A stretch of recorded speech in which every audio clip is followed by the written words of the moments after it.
రాష్ట్రంలో ఉండే ప్రజలకి, దేశంలో ఉండే ప్రజానీకానికి నమస్కారాలు. నిన్న జరిగినటువంటి పార్లమెంట్ లో జాతికి విద్రోహం జరిగింది, మహిళలకు అన్యాయం జరిగింది. నిన్న భారతదేశ చరిత్రలో ఒక బ్లాక్ డే.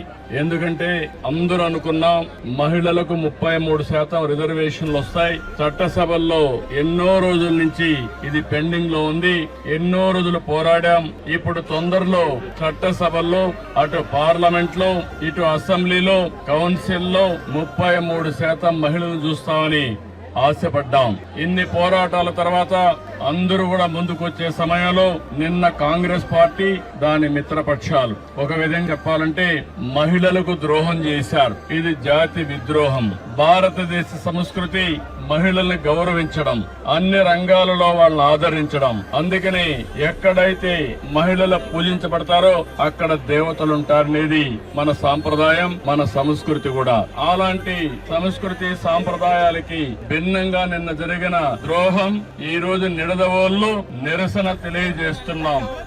ఇది ప్రారంభం మాత్రం, దీంతో ఆగదు.